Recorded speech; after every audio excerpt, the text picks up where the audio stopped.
So there I was, Zeph of the Krillian Diplomatic Corps, standing in the main observation deck of our vessel, as it docked with Human Colony Station Delta 7.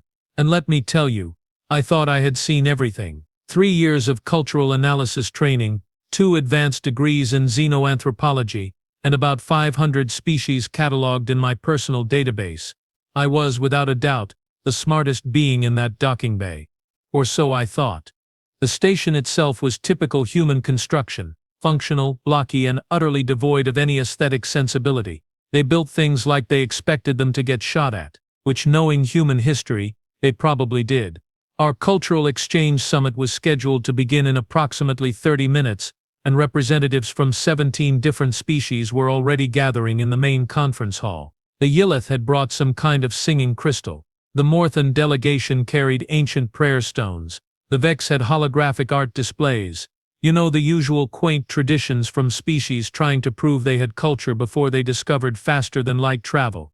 My colleague Thren, a senior analyst with entirely too much optimism, practically vibrated with excitement beside me. "Oh, this is going to be fascinating, Zeph. The humans are sending a representative from their military command structure. Perhaps we will finally understand their aggressive tendencies." I snorted, which is quite a feat when you have 3 nasal passages.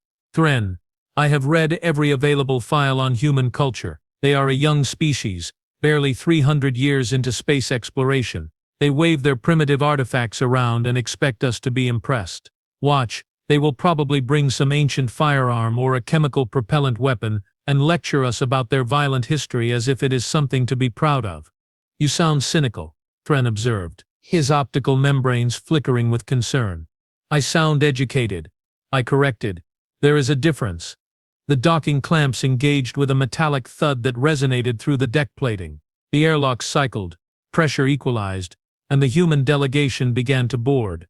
Commander James Tanaka entered first, tall, dark-haired, with that peculiar human posture that always looked like they were ready to either fight or run at a moment's notice. Probably both, simultaneously. Humans were weird like that. But it was not the commander who caught my attention. No. It was the tiny human female walking beside him, barely reaching his mid-torso in height, with long black hair tied back in what humans called a ponytail. She could not have been more than 11 standard years old, which in human development meant she was barely past the small, helpless, noisy stage of their life cycle. And she was carrying a box. A long rectangular box made of dark wood with brass fixtures, cradled in her small arms like it contained something precious. "Oh, this should be good," I muttered to Thren. So already pulling up my datapad to take notes. They brought a child, to a diplomatic summit. How very human. The commander approached our receiving line with measured steps, his expression neutral and professional. The small human, Lily, according to the manifest I quickly scanned, stayed close to his side, her dark eyes taking in everything with an alertness that seemed unusual for a juvenile. She wore a simple black uniform, similar to her father's but scaled down, with some kind of embroidered patch on the shoulder depicting a stylized bird, or maybe a sword. Human symbology was always so dramatic. Thren performed the traditional Krelian greeting gesture, extending both primary limbs in a gesture of openness. "Welcome, Commander Tanaka, to the Krelian vessel Harmonious Purpose. We are honored to host this cultural exchange, and I see you have brought a young observer. How delightful." "Thank you," Commander Tanaka replied, his voice carrying that peculiar human accent from Earth's eastern regions. "This is my daughter Lily. She will be presenting our cultural contribution today." I could not help myself. I actually laughed, out loud, which caused several other analysts nearby to turn and look, their curiosity evident. "The child is your presenter. Commander, with all respect, we were expecting something substantial. This is a gathering of civilizations sharing their most significant historical artifacts." Lily Tanaka looked directly at me, and I swear on the 7 moons of Krylia, her expression did not change one bit. Calm, neutral, almost amused? No, that could not be right. She was 11. "I understand your concern," she said, her voice clear and precise despite her small size. "My father thought it would be appropriate for me to present our family's contribution. I have been training with this artifact since I was 6 years old." She set the wooden case down on the nearby display table with careful, deliberate movements. Her small fingers worked the brass latches with practiced ease. The case opened and inside, resting on red silk padding, was a sword. A human sword. Not even a modern vibroblade or plasma-edged combat knife. An actual honest-to-stars ancient metal sword with a slightly curved blade, a wrapped handle, and a circular guard. The silence lasted approximately 2.3 seconds before my colleague Zeph from the Weapons Analysis Division started to laugh. Then Thren tried to stifle a chuckle. Then someone from the Vex delegation made a clicking sound that I recognized as their version of amusement. "Is that?" Zeph managed between laughs. "Is that a metal stick? Did the humans actually bring a sharpened metal stick to show us?" "It is called a katana," Lily said calmly, not rising to the bait. "It dates back to 16th century Japan, Earth. It has been in my family for over 500 years. 500 years. I could not contain myself. You kept a kitchen knife for 500 years and you want us to admire it. We have plasma cutters that can slice through starship hulls. The Morthan have molecular disruptors. The Yillith have crystallized energy weapons. And you brought an oversized kitchen knife." Several other species representatives had gathered now, drawn by the commotion. A Drellith commander whose species prided themselves on their advanced weaponry leaned in to examine the sword and made a dismissive gesture with his middle appendages. "This is decorative, yes. Ceremonial. Surely humans do not actually use these anymore. You have projectile weapons, energy weapons, rail guns. Why preserve this?" Lily's expression remained perfectly, maddeningly calm. She looked around at all of us, at the gathering crowd of galactic civilization's finest analysts and representatives, all of whom were now openly mocking her family heirloom. Her small hand rested gently on the sword's handle, fingers barely wrapping around the bound grip. "Would you like a demonstration?" she asked, her voice carrying just enough volume to silence the scattered laughter that set off a whole new wave of amusement. Thren actually had to lean against the display table to support himself. Zeph was making choking sounds through his respiratory slits. Even Commander Tanaka cracked the tiniest smile, though whether he was amused by us or by his daughter's offer, I could not tell. "A demonstration," I managed to gasp out. "Oh please, yes, by all means, small human child, show us how your metal stick compares to modern weapons.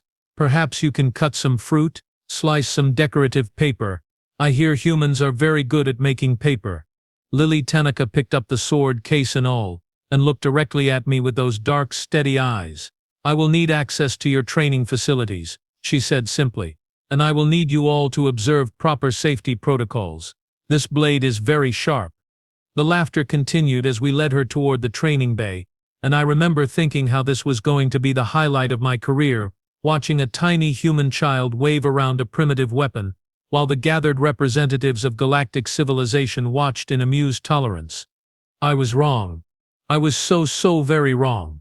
The training bay on the Harmonious Purpose was state-of-the-art naturally. We Krellians did not mess around when it came to military preparation, even on diplomatic vessels. The space was roughly 50 meters square, with reinforced walls capable of withstanding plasma fire, holographic target systems, combat drones, and every testing scenario you could want. I had used this bay myself during my basic combat certification, and let me tell you, it was designed to humble overconfident recruits, perfect for a tiny human child with delusions of adequacy. "So," I announced, gesturing broadly to the assembled crowd of at least 30 representatives from various species. They had all followed us from the observation deck, word having spread quickly that entertainment was about to occur. "Little Lily Tanaka wishes to demonstrate her, metal stick. I think we should give her a proper testing environment, yes." Thren looked uncertain, his optical membranes flickering nervously. "Zeph, perhaps we should start with something simple. Basic targeting, maybe." "Nonsense." I waved him off, already pulling up the training bay control interface on my datapad. "If this weapon is truly legendary, as the humans claim, then it should handle proper military scenarios. We would not want to insult their heritage by going easy on them, would we?" Commander Tanaka stood at the edge of the bay, his arms crossed over his chest, watching me with an expression I could not quite read. Lily had set her wooden case down on a bench and was doing something that looked like stretching. The small human was rolling her shoulders, bending at the waist, flexing her tiny legs, like she was preparing for actual physical exertion. I proposed 3 scenarios, I declared, my voice carrying across the bay with appropriate dramatic flair. Several species representatives murmured their approval. Scenario 1: 6 of our Mark 7 hovering target drones. They move in random patterns at variable speeds. Standard evasion protocols engaged. These drones are used to train our pilots in tracking fast-moving objects. Let us see if a human child can even hit one with her sword. Lily looked up from her stretching routine. Acceptable. Scenario 2. I continued, warming to my role as impromptu master of ceremonies. Ballistic gel dummies, 3 of them wearing standard Krellian armor plating. This is the same armor our infantry wear in combat zones, rated to deflect plasma bolts and absorb kinetic impacts. Let us see if primitive human metallurgy can even scratch it. Acceptable, Lily repeated, her tone unchanged. Zeph leaned over to whisper loudly enough for everyone to hear. Zeph, you are going to make the child cry. The armor plating alone weighs more than she does. And Scenario 3. I was on a roll now, playing to my audience. A live sparring match against one of our training bots. Model TX-90, programmed with over 10,000 combat techniques from 47 different species. It has tactical learning algorithms, predictive movement software, and response times measured in milliseconds. Surely if human sword fighting is truly sophisticated, it can handle a proper opponent. The crowd was eating this up. The Dralith commander was making clicking sounds of approval. A Yilith observer had started what I recognized as their version of excited humming. Even the normally stoic Vex delegation seemed interested, their holographic interfaces flickering with increased activity. Lily Tanaka walked to the center of the training bay, her small footsteps making barely any sound on the reinforced flooring. She turned to face all of us. And I swear for just a moment, something about her posture reminded me of her father. That same ready stance, that same alertness. I accept all 3 challenges, she said clearly. In the order you presented them. Before we begin, I have 2 requests. Oh, this should be good. I could not help myself. What does the small human need? A step stool? Perhaps some protective padding? First, Lily continued, completely ignoring my jab, I need to remove the sword from its case properly. It would be disrespectful to do otherwise. Second, I need all observers to stand behind the bay's safety shielding and ensure the containment fields are active. That got some confused looks from the crowd. Thren tilted his head in that way Krellians do when processing unexpected information. Safety shielding. Child, those are for live fire exercises with explosive ordnance. You have a metal blade. A very sharp metal blade, Lily corrected. She walked back to her case and knelt beside it with a grace that seemed unusual for someone so young. Her small hands moved over the wooden surface with obvious reverence, touching specific points in what looked like a ritual. This katana was forged by a master swordsmith named Yoshiro Tanaka in the year 1573, by Earth's calendar. He was my ancestor, 12 generations removed. She opened the case fully, and for the first time I got a proper look at the weapon. The blade itself was longer than the child was tall, maybe 70 or 80 centimeters of curved steel. The handle was wrapped in what looked like braided cord, dark blue or black, hard to tell in the bay's lighting. But it was the blade itself that caught my attention. Even under the harsh, artificial lights, the metal seemed to shimmer. Not shine, but shimmer, like there were layers to it, patterns flowing along the edge and surface. It looked almost liquid, frozen in metal form. Lily lifted the sword from its case with both hands, treating it like something alive. The blade was folded over 200 times during forging, she explained, her voice taking on a lecturing quality that reminded me uncomfortably of my academy instructors. This creates thousands of layers in the steel, giving it flexibility and strength. The edge was differentially hardened, making it sharp enough to cut through bone while keeping the spine soft enough to absorb impacts without shattering. She stood slowly, holding the weapon vertically in front of her, both hands on the handle below the guard. My ancestor carried this blade in actual combat. He used it to defend his lord during the siege of Osaka Castle. It has cut through armor, through weapons, through whatever needed cutting for over 500 years. The snickering had died down a bit, but not entirely. The Drellith commander made a scoffing sound. Still just sharpened metal, child. Our molecular cutters can slice through anything. Our plasma weapons can melt through starship hulls. You are bringing a sword to a laser fight, as you humans say. Lily turned to face us fully, the katana now held in a two-handed grip, the blade angled down into her side. Her stance had changed. Something about the way she stood, the way she held the weight of that sword despite being maybe 40 kilograms soaking wet, made me pause. "Before we begin," she said. And her voice had changed too, still calm, still polite, but with an edge to it now, an edge like her blade. "I need everyone behind the shielding. Father, please ensure the containment fields are at maximum strength." Commander Tanaka, who had been silent this entire time, simply nodded and walked to the control panel. He input several commands, and the bay's safety barriers hummed to life, shimmering force fields designed to contain explosions and weapons fire. "Little dramatic for a sword demonstration, do you not think?" I called out. But I noticed I was already moving behind the shielding. So was everyone else. Something about the way the commander moved, the way Lily stood there holding that blade, had triggered some primal survival instinct in all of us. Lily centered herself in the bay, rolling her shoulders one more time. She brought the sword up in front of her face in what looked like a salute, then settled into a ready position, knees bent slightly, blade held at an angle. "I am ready," she announced. "You may activate Scenario 1 whenever you wish." I looked at my datapad, my finger hovering over the activation control for the training drones. The crowd behind me had gone quiet, anticipation building. Even Thren had stopped fidgeting, his attention locked on the small human in the center of the bay. "Beginning Scenario 1, I announced, trying to recapture my earlier confidence. 6 Mark 7 drones, random evasion patterns, activation in 3, 2, 1 mark. The drones shot out from their storage compartments in the walls, small spherical objects about the size of a human head, painted bright orange for visibility. They immediately began moving in erratic patterns, hovering, darting, climbing, and diving according to their programming. They were fast, designed to simulate enemy fighters in combat situations. Lily Tanaka watched them for exactly 2 seconds, her head tracking their movements, her body completely still except for her eyes. Then she moved. And the laughter died completely.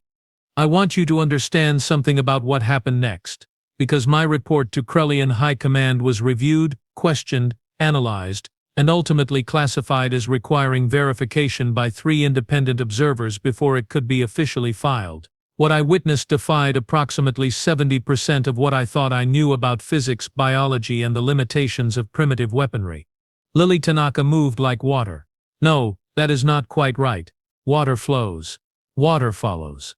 Predictable patterns, gravitational pull, the path of least resistance. Lily moved like water that had decided where it wanted to go and refused to acknowledge anything as an obstacle.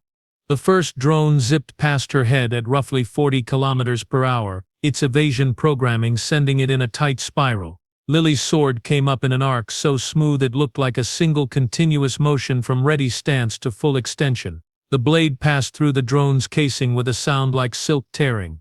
The drone kept moving for another 1.5 meters before it fell in 2 pieces, sparks fountaining from severed circuitry. Time elapsed, 1.1 seconds. The second and third drones approached from opposite sides, their programming recognizing a threat and switching to flanking maneuvers. Lily pivoted on her rear foot, her body rotating in a way that should not have been possible for something with a human skeletal structure, and the katana traced a figure-8 pattern through the air. Both drones dropped, their casings opened with cuts so clean I could see the internal components bisected perfectly down the middle.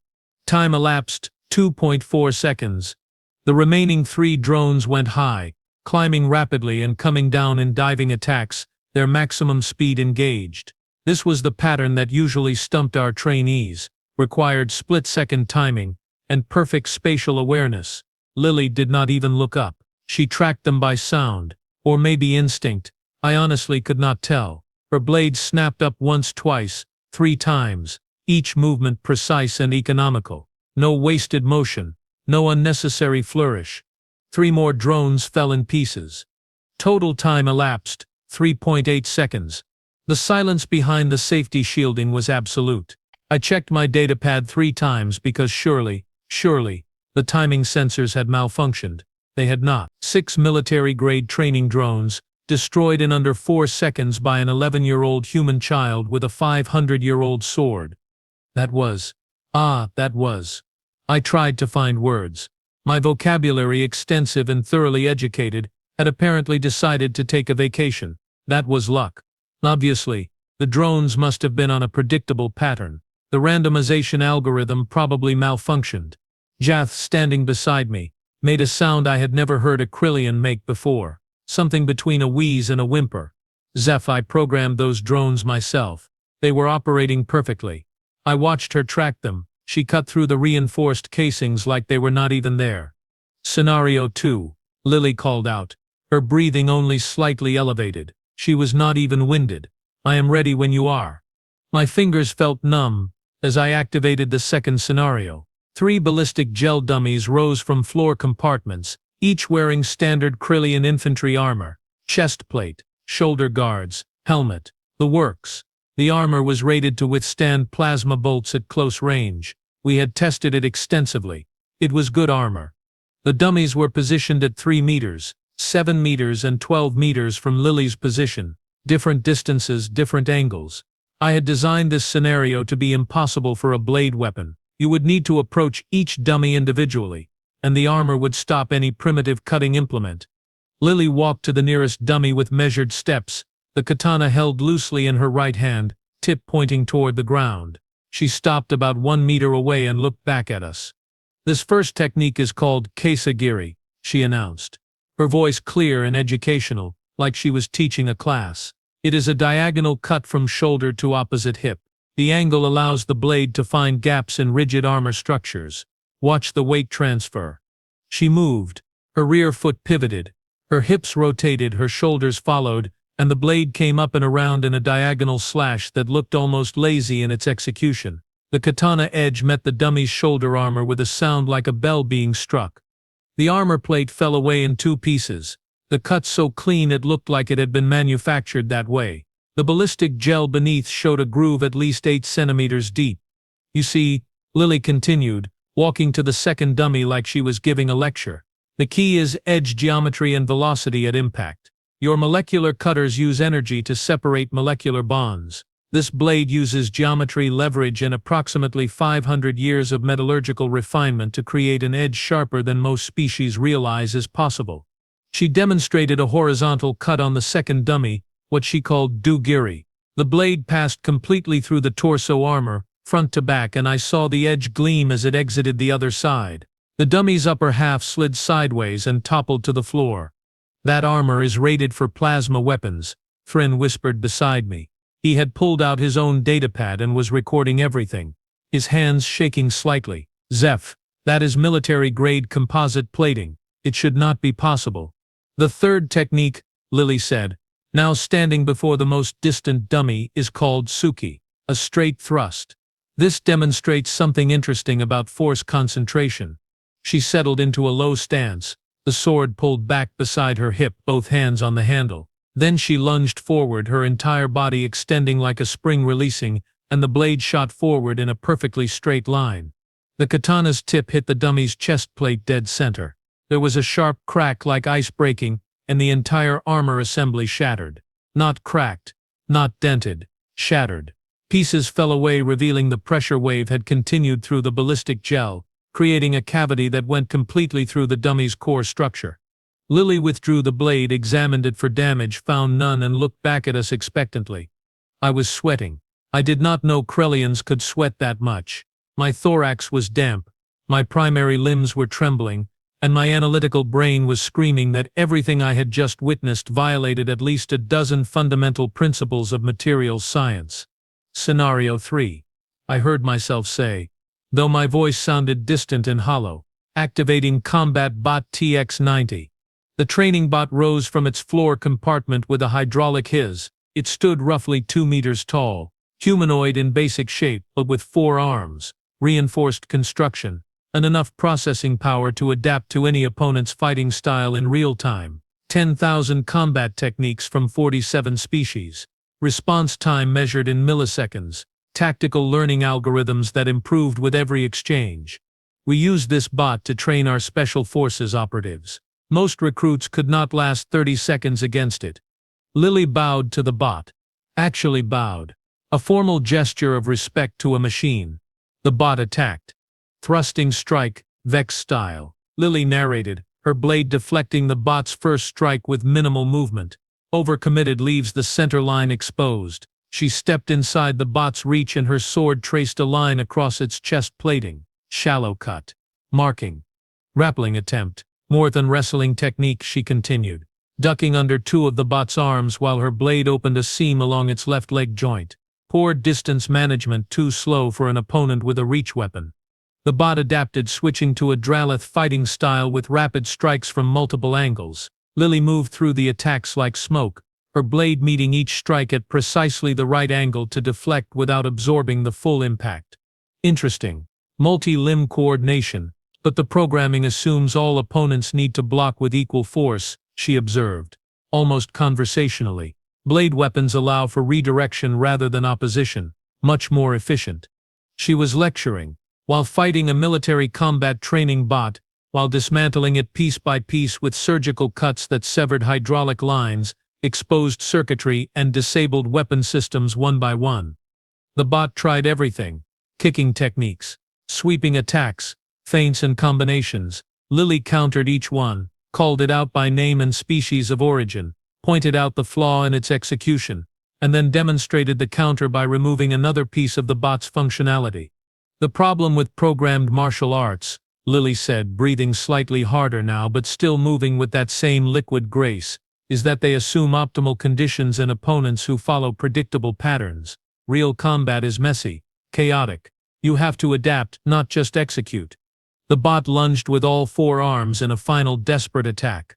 Lily sidestepped, rotated her whole body, and brought the katana down in a vertical cut that started at the bot's head and finished at its waist. The blade split the TX-90's central processor vertically down the middle. The two halves of the bot fell away from each other, sparking and twitching before going still. Lily cleaned her blade on a cloth she produced from somewhere in her uniform, sheathed with a motion so practiced it looked ceremonial, and turned to face us. "Demonstration complete," she said simply. "Do you have any questions?" Questions. I had about 9,000 questions, and most of them started with how and ended with me questioning my entire career choice. The containment fields powered down with a soft hum, and the safety shielding retracted into the walls. Nobody moved. 30 representatives from 17 different species, some of the most educated and accomplished beings in known space, stood frozen like we had just witnessed something that fundamentally broke our understanding of reality. Which, to be fair, we had.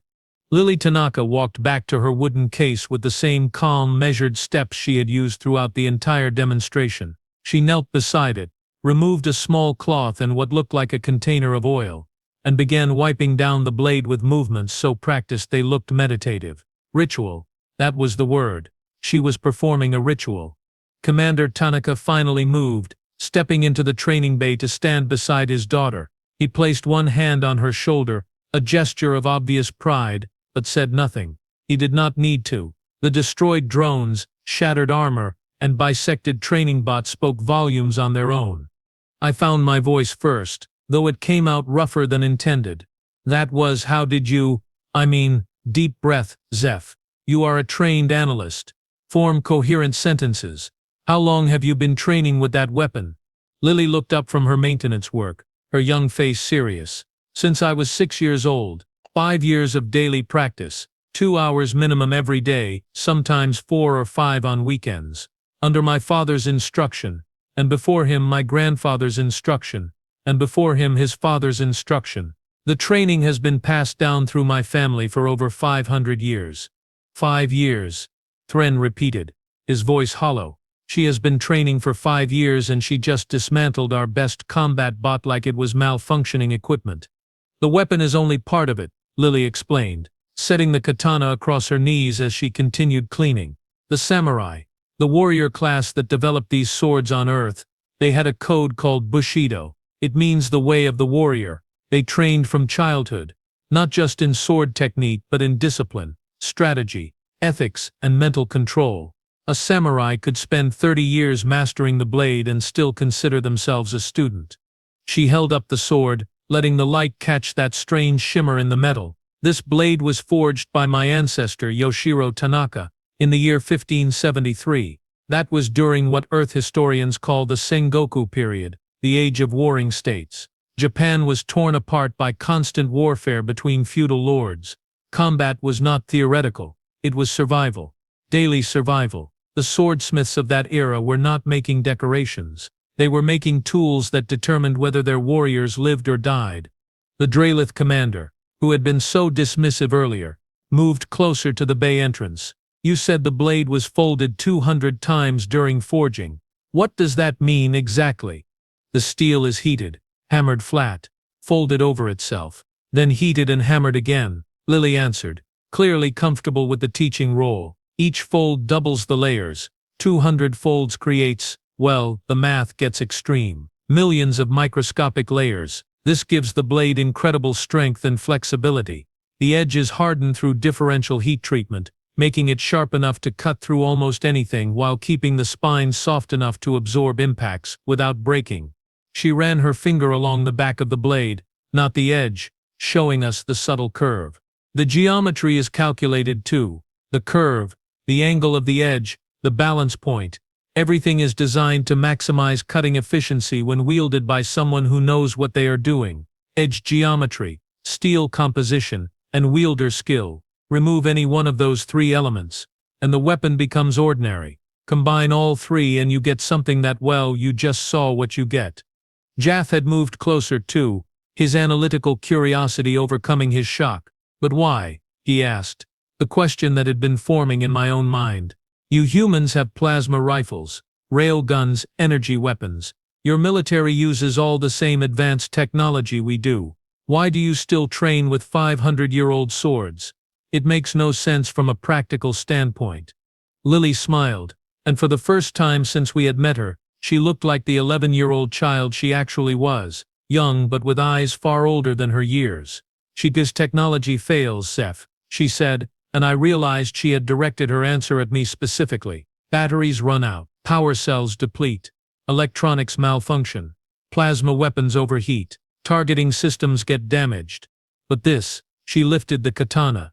This blade has been functional for over 500 years and will remain functional for 500 more if properly maintained. It requires no power source, no ammunition, no external systems, just the person holding it and the skill they have developed. She stood, holding the sword vertically in front of her again. Every human soldier from basic infantry to special forces to ship security learns blade work, not just swords but knives, close quarters combat with any edged weapon, because in boarding actions in breached corridors, in situations where your plasma rifle is empty and your backup cells are depleted, you need something that works. Always, without question, without failure. Commander Tanaka spoke for the first time since the demonstration began. Show them the maintenance ritual, Lily. She nodded and knelt again, laying out her tools. The oil, several different cloths, a smooth stone that she explained was for minor sharpening, powder for the blade, powder for the handle. She walked us through each step, explaining how the sword must be cleaned after every use, how moisture is the enemy of the steel, how the edge must be inspected for micro-fractures, how the handle wrapping must be checked for wear. The maintenance is part of the training, she said, working the oil into the blade with gentle circular motions. It teaches patience, attention to detail, respect for your equipment. A samurai treated their sword as an extension of their soul. We do not go quite that far anymore. But the principle remains. You take care of the weapon takes care of you. The Yilith observer, who had been silent throughout, finally chimed in with a musical question. Are there other human weapon traditions like this? Other styles? Hundreds, Lily replied immediately. Japan alone has multiple sword schools, different styles and techniques that developed in different regions. Then you have Chinese sword arts, European sword traditions, Middle Eastern scimitar techniques, African blade work, Indian talwar styles. Every human culture that engaged in warfare, which is basically all of them, developed sophisticated weapon techniques over thousands of years. And that is just swords. There are staff weapons, spear arts, axe techniques, knife fighting systems, each with similar depth and complexity. I felt something cold settle in my thorax as the implications hit me. You are saying that humans spent thousands of years, your entire pre-space travel history, perfecting the art of killing each other. Perfecting the art of survival, Commander Tanaka corrected, his voice firm but not unkind. Humans evolved on a planet that was actively trying to kill us. Predators, disease, environmental hazards, and yes, each other. We learned to fight because we had to. We refined our weapons because our lives depended on it. We passed down our techniques because forgetting them meant death. By the time we reached space, we had spent roughly 10,000 years in constant warfare. He looked at each of us in turn. We do not forget where we came from. We do not discard our history just because we have better technology now. These weapons, these techniques, they are part of who we are. They remind us that we are survivors, that we earned our place among the stars through determination, adaptation, and the refusal to give up even when everything was trying to kill us. Lily finished her maintenance, placed the katana back in its case with obvious reverence, and closed the lid. "Any other questions?" she asked politely. I had thousands of questions, but only one came out. "Can you teach me?"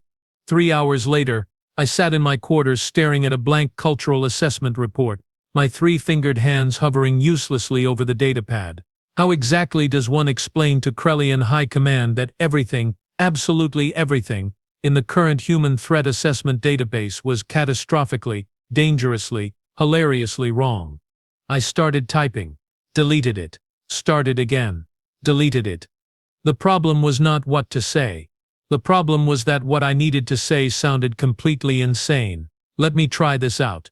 "Dear Command, today I watched an 11-year-old human child destroy 6 military drones, cut through infantry-grade armor like it was decorative paper, and dismantle our best training bot using a 500-year-old sword. Also, this is apparently normal for them. Please advise." They would think I had suffered a mental breakdown. They would order psychological evaluation. They would probably revoke my cultural analyst credentials. But the footage did not lie. I had watched it 17 times now, slowing it down, analyzing every frame, and each viewing made it worse, not better. The sensors had barely tracked Lily's movements. Her strike speed, when I calculated it properly, exceeded what our equipment was rated to measure accurately. The precision of her cuts was within tolerances that our own manufacturing equipment struggled to achieve. And that was a child. An 11-year-old child who had been training for 5 years. 5 years. Our Special Forces operatives trained for 8 years and could not do what she did. I pulled up the human cultural database, the one I had been so confident about earlier.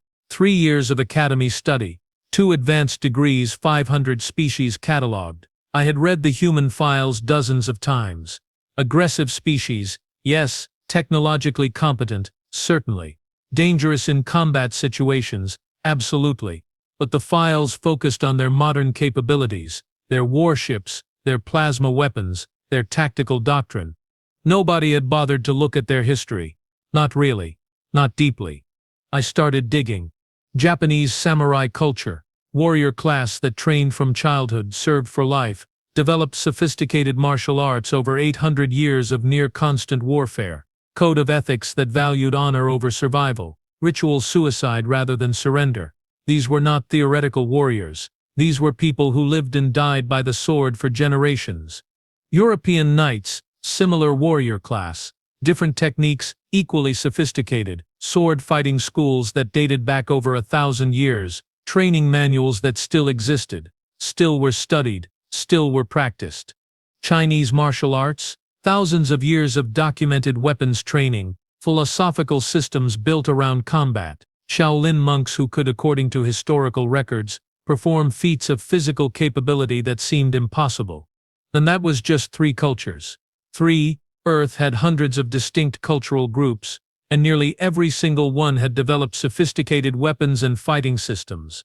The Zulu with their stabbing spears, the Mongols with their composite bows, the Mari with their close-quarters fighting styles, Vikings, Aztecs, Rajputs, Spartans, on and on and on. Humans had been at war with something, whether nature or each other or both, for their entire evolutionary history. 10,000 years of recorded warfare, probably longer than that if you counted prehistorical conflicts. They had refined killing into an art form, developed philosophical and ethical systems around it, passed it down through generations like sacred knowledge. And then they went to space, still carrying their swords, still teaching their children, still practicing their ancient arts alongside their plasma rifles and railguns. I found a military incident report from Delta 7 Station, filed 8 months ago. Pirate boarding action. Hull breach on Section 7 Beta. Human security forces responded. The report was clinical, professional, detailed. 16 hostile boarders neutralized, 0 human casualties. Weapons used standard plasma rifles, backup kinetic pistols, and I had to read this line 3 times to believe it. Close quarters blade weapons deployed effectively in corridor fighting. There was a name in the report. Commander James Tanaka. Commendation for exceptional combat performance.